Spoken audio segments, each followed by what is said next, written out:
meus lindos, tudo bem? Essa é a nossa primeira mensagem da série Decisão. Portanto, seja muito bem-vindo. Eu tenho uma palavra de Deus para o seu coração e tenho certeza que essa série vai ser transformadora para a sua vida. Durante 8 semanas nós temos um encontro aqui no canal às 7 horas da manhã, todas as segundas-feiras. Aliás, se você ainda não é inscrito no canal, se inscreva, ative o sininho, porque toda segunda-feira tem mensagem. E claro, antes de terminar o vídeo, faça isso agora já. Curte a mensagem, comenta e depois manda para todo mundo que você puder. Afinal de contas, quanto mais pessoas ouvirem e assistirem, melhor. Vamos fazer o seguinte, vamos para a mensagem.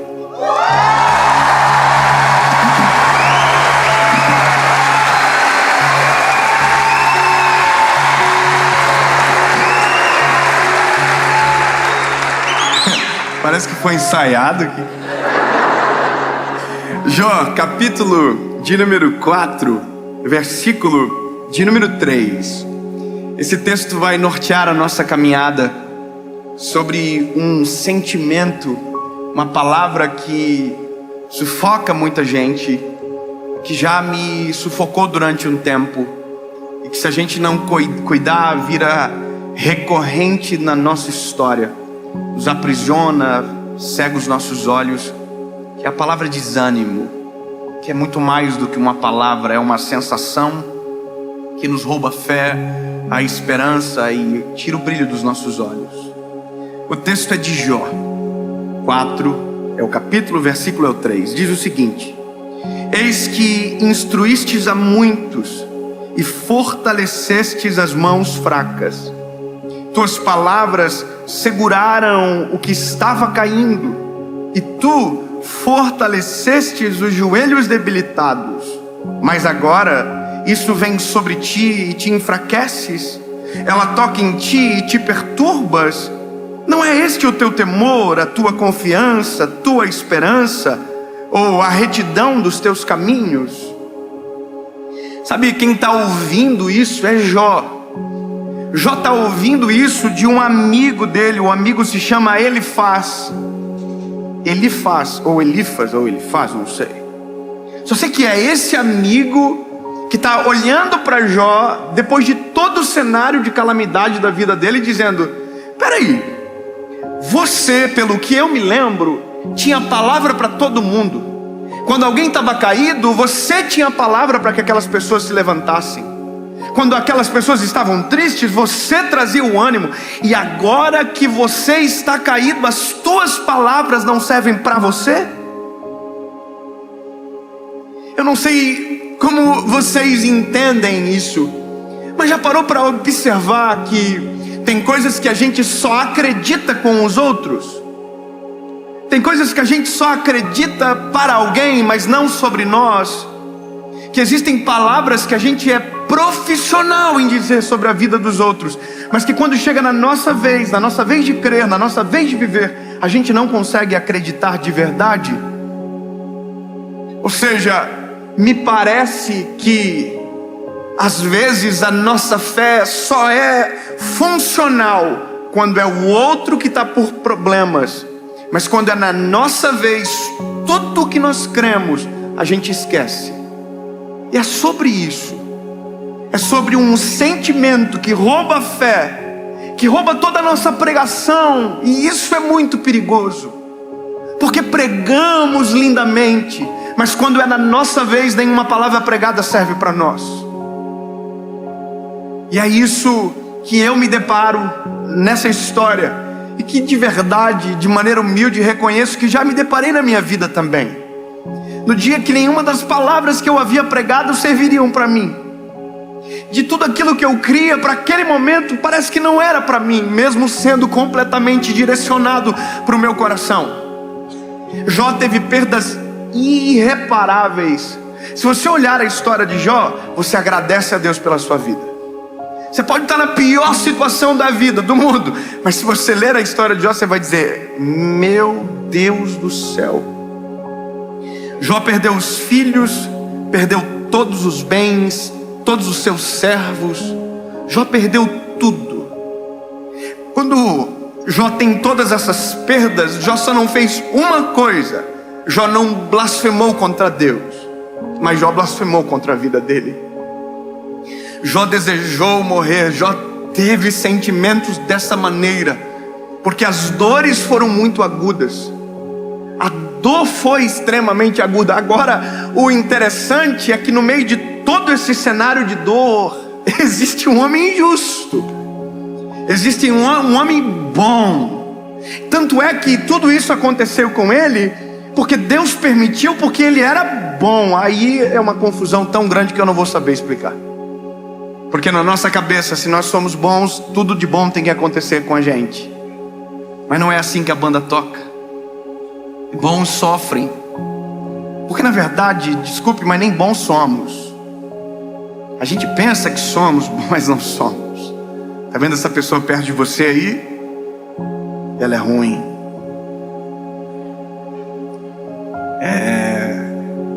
Parece boazinha, mas não é. A nossa natureza, ela é ruim. Sem Jesus, meu Deus do céu, Jesus é o que vem, aplaca essa nossa maldade que carregamos, equilibram as coisas. É só Jesus que pode fazer. Aliás, é só Jesus que tem interesse por nós. É só Jesus. Então, quando eu olho para um cenário como o de Jó, eu olho para a história, para o desânimo, para a batalha, para a luta. De verdade, eu confesso que se fosse a gente não ia saber muito o que dizer. Confessa, como que eu chego para uma pessoa que perdeu tudo e digo: olha, eu até nem sei o que eu vim fazer aqui.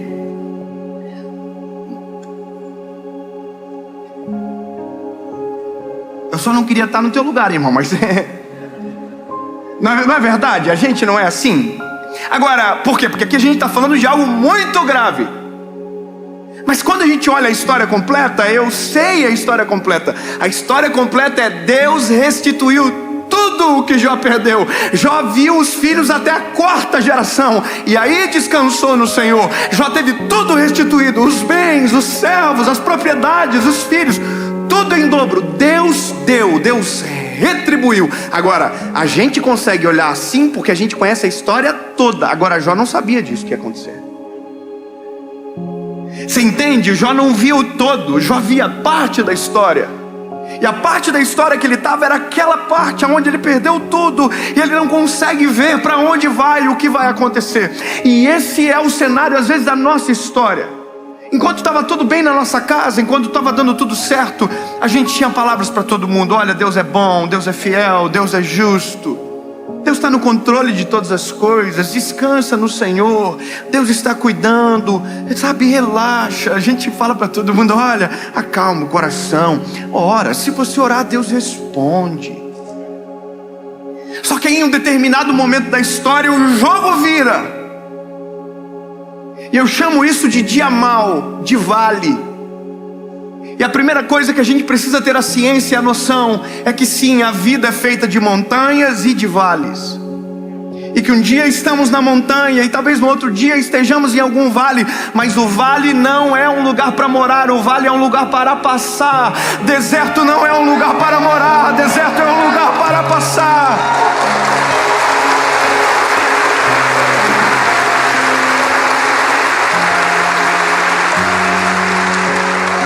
Quando entendemos isso, o nosso olhar está fixo no Senhor. A gente entende que é passageiro, passageiro, passageiro, passageiro. As dores deste mundo são passageiras, as angústias passageiras, tudo é passageiro. Há uma coisa que é eterna: a nossa vida com Deus, para sempre. Isso é eterno. O problema é o dia mau. O dia mau é o problema, porque quando nós chegamos, tudo que vivemos antes, todas as bênçãos, todas as provisões, todos os milagres podem ser esquecidos numa fração de segundos. E é nesse momento que Jó está sentado ao chão, eu imagino lá muriando-se, quando um amigo olha para ele e diz a verdade: irmão, peraí, não estou te entendendo. Quer dizer que quando era com os outros você tinha palavra, e agora que é com você, você está aí caído. É como se esse amigo estivesse pegando Jó pelos ombros e falasse assim: ó, acorda, rapaz, você crê em um Deus que pode todas as coisas, você crê num Deus que faz milagres extraordinários, você crê num Deus que pode restaurar tudo aquilo que se perdeu. Entende? Deus pode tudo, Deus faz tudo. E aí a Bíblia conta a passagem completa de Jó, a história continua. Eu chamo isso de imagem completa. Imagem completa porque às vezes nós olhamos a vida assim, coladinhos na parede, e não conseguimos ver o todo. A gente não consegue ver a razão do porquê estamos vivendo o que estamos vivendo, sabe? E aí de repente a história avança, a gente vê o todo e a gente olha para trás e diz o quê? Ó, agora faz todo o sentido. Não é verdade? Sabe, é esse painel de LED aqui, tá vendo? Você vê uma imagem bonita aí de longe, mas eu que estou um pouquinho mais perto, eu consigo enxergar pixels dessa imagem. E se eu chegar bem mais perto, eu não vejo nada, eu só vejo pixel. A vida, nosso olhar sobre ela é um pixel da história. Nós olhamos para a vida e vemos uma fração de alguma coisa que pensamos que é tão longa. Não. A vida é um todo, e o único que consegue ver o todo é o Senhor. A gente às vezes não vê o todo sobre amanhã, mas já conseguimos ver o todo sobre um ano atrás, sim ou não? A gente consegue olhar um ano atrás o que vivemos e agora conseguimos olhar por que colhemos, por que vivemos daquela maneira. Por quê? Porque agora a gente consegue ver o todo. Então da mesma maneira que você consegue ver o todo de um ano atrás, eu quero declarar sobre você que daqui a um mês, 2 meses ou 2 dias, você vai olhar para tudo aquilo que passou e vai dizer: agora eu entendo, agora eu compreendo. E aí você vai dizer: show, desânimo, vai embora, porque agora eu lembrei quem tenho crido, quem é o meu Deus, quem é o meu socorro bem presente no dia da angústia. Vai para lá.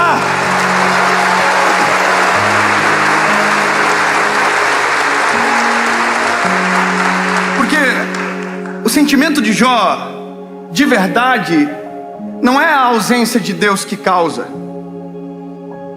Esse sentimento em Jó não é a ausência de Deus, não, é o acréscimo de um sentimento: desânimo. E o desânimo me faz imaginar que Deus está ausente. Entendeu? Deus nunca está ausente, mas o desânimo me faz crer que Ele está ausente. O medo me faz crer que Ele não está na história. Medo e desânimo se confundem em algum momento.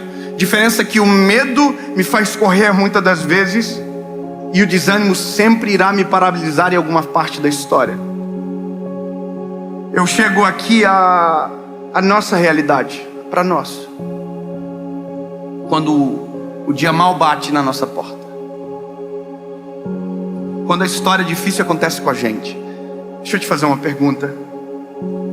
Quantos aqui hoje, de maneira sincera, estão passando por um processo de luta, de provação? Levante a mão. Eu queria muito que você levantasse a mão de novo e todo mundo olhasse à volta. Olha quantas pessoas. Essas pessoas que estão com as mãos levantadas não estão dizendo que estão vivendo os melhores dias da vida delas. Elas estão dizendo que estão passando por um processo de provar. Então a primeira coisa que você tem que saber: não é só contigo, lindo. Não é só com você. Não é só na sua casa que tem prova. Não é só na sua casa que tem luta, não. Todos nós aqui, na sua grande maioria nessa noite, estamos passando por alguma batalha. E sabe o que é a loucura? Que uma batalha termina, outra começa. Nós sempre estamos em uma nova batalha.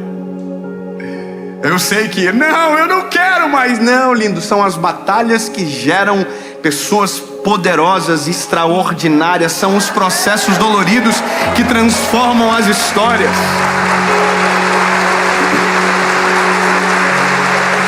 É inerente do ser humano. Eu queria muito chegar aqui e dizer: olha, depois que você aceitar a Jesus, você não vai ter mais nenhum problema. Se você reconhecer Jesus como seu Salvador, a sua vida vai ser um mar de rosas e uau, ninguém vai ficar doente, ninguém vai cortar a sua frente no trânsito, vai ser tudo lindo. As pessoas vão passar por você e vão dizer bom dia. Não, lindo, esse é um sonho, mas a realidade não é assim. Aceitar a Jesus, crer em Jesus, ter Cristo como nosso amigo, companheiro, não nos livra da batalha, mas nos livra na batalha. Não entendeu? Eu vou melhorar. Não nos livra da, nos livra na. Peraí, como assim? Porque se ele livra da, eu nunca saberei do que estava perdendo para poder agradecer. A confusão é mais ou menos assim, eu não sei o que pode. Não. Agora quando eu me livro na, eu saio da batalha muito mais forte para enfrentar qualquer outra tempestade, porque eu vou poder dizer assim: olha, eu tenho um Deus presente na batalha. Ouve a minha oração. Sabe, é a loucura da vida. É difícil tentar explicar, mas é assim que a gente tem que crer, porque essa é a realidade. Eu tenho 31 anos de idade. Parece menos? Oh, obrigado, Jesus. Vocês não sabem nem disfarçar. Mas escute isso aqui. Eu aceitei Jesus com 19 anos de idade. Eu tinha 19 anos quando eu me choquei com o Criador. E sabe qual é a loucura? Foi um dos piores dias da minha vida. Foi muito dramático. Eu já contei essa história muitas vezes. Foi o pior dia. Mas ao mesmo tempo que foi o pior dia, também foi o melhor dia. Porque foi quando eu me conectei com o Criador e a minha vida mudou dali para sempre. E aí eu aceitei Jesus e a minha vida mudou. A pergunta ou a constatação, é que naquele momento criou-se talvez uma expectativa que não haveria mais sofrimento na nossa casa. Aparentemente é isso que muitas de nós pensamos. Agora acabou e não acabou. Não acabou porque as batalhas, elas permanecem, elas continuam. Os problemas vêm. Só que agora a perspectiva de resolução de qualquer problema é totalmente diferente. A forma de ver as coisas mudou completamente. Agora a gente vai ter uma filha, a Serena, vai nascer agora. Mas eu sei o que é experimentar a perda de um filho. Sabe, tem coisas que nós vivemos que ficou dentro da nossa casa, mas eu sei o que é ter dor. E todos nós aqui sabemos. Agora a única coisa que nós não podemos deixar acontecer é sermos paralisados pelo desânimo para roubar a nossa fé. Porque o desanimado, meu lindo, ele é extremamente perigoso. Sabe por que ele é perigoso? Porque ele pode dar um fim naquilo que era apenas o começo. O desanimado, ele pode perder a fé naquilo que Deus estava prestes a agir. Ele pode abandonar tudo, sendo que estava prestes a ser transformado. Porque de repente a gente diz: oh, por que tudo isso acontece só comigo? Você já viu, não é só com você, é com muita gente. Então o desânimo precisa ser vencido. O desânimo precisa ser mandado embora. E eu ouvi uma expressão que marcou o meu coração. O desânimo é como uma areia movediça. Você já viu aqueles filmes que aparecem um cenário de areia movediça? A pessoa pisa e ela começa a afundar. Você já viu isso, sim ou não? E aí ela vai afundando, e ela sozinha não consegue sair daquele lugar. Você ouviu o que eu acabei de dizer? Sozinho o desanimado não consegue sair daquele lugar. Eu estou querendo dizer alguma coisa aqui, não sei se você percebeu. O desanimado sempre vai precisar de alguém animado perto. A gente sempre vai precisar de alguém que permaneça com fé à nossa volta. A gente sempre vai precisar de um Elifaz que vai olhar pra gente e vai dizer: ei, quer dizer que quando era pros outros servia, e agora que é com você não serve mais. A gente sempre vai precisar de alguém cheio do Espírito Santo à nossa volta, que vai olhar pra nós, vai perceber o desânimo, vai perceber o semblante caído e vai dizer: o que está acontecendo? Qual é o teu problema? Levanta a cabeça. Eu vou orar com você. Eu não vou deixar você desistir. O desânimo vai ser vencido no nome de Jesus. Acorda, sacode a poeira, sai dessa situação. Sabe o que é isso? É a mão de alguém cheio de Deus arrancando você da areia movediça do desânimo. É dizendo: sai fora, você não vai afundar mais, não na minha frente, levanta, sai.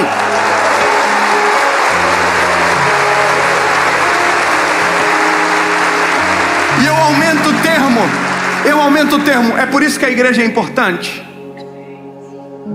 Porque a igreja é um ambiente onde pessoas estão olhando para as pessoas. E se tiver alguém na areia movediça aqui dentro, não vai afundar. É por isso que precisamos de andar com pessoas cheias de Deus à nossa volta. Precisamos de homens, de mulheres de Deus caminhando com a gente.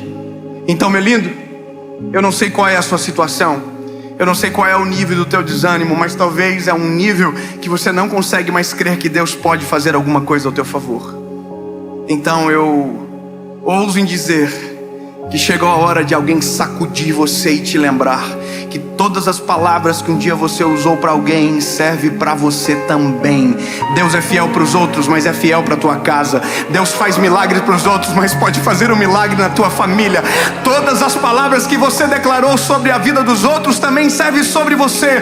Todos os conselhos que você deu a alguém também é para sua casa, para sua família, para sua história. Então sacode a poeira, sai desse negócio de tentar.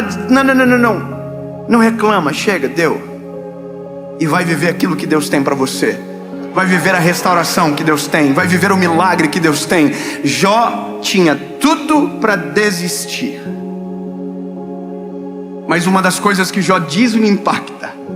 Ele viu toda a dor, tudo, mas no meio da dor ele viu Deus agir. No meio da dor ele viu Deus colocar as mãos. E aí a história termina quando Jó declara: antes eu só te conhecia, te ouvi falar. Agora, porém, os meus olhos te veem. Sabe, tudo que era teoria agora é prática. Agora os meus olhos te veem. Eu quero declarar sobre você que no final dessa provação, quando você sacudir a poeira, que você acordar desse desânimo, você vai poder dizer exatamente o que Jó falou: antes eu só conhecia de Deus a partir de ouvir falar, mas agora os meus olhos podem ver.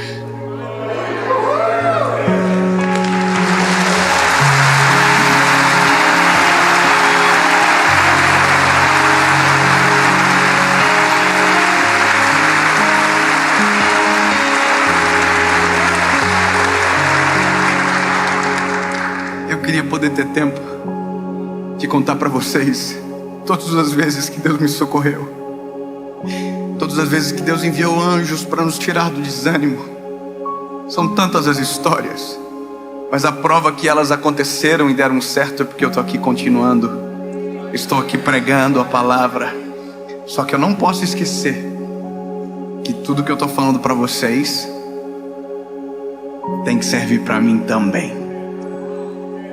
Jesus tira-nos do desânimo, nos deixa fraquejar a nossa fé, encoraja-nos a viver a tua vontade. Senhor, a gente não consegue ver tudo, a gente vê um fragmento da história e às vezes desesperamos, mas não é assim que queremos viver. Jesus, abre os nossos olhos, socorre nosso espírito e nos faz enxergar a esperança, em nome de Jesus. Que agora, Senhor, dentro dos lares, onde tiver alguém assistindo, que seja socorrido pela tua presença, e que o brilho nos olhos volte, e que uma luz no fim do túnel apareça, em nome de Jesus. Amém.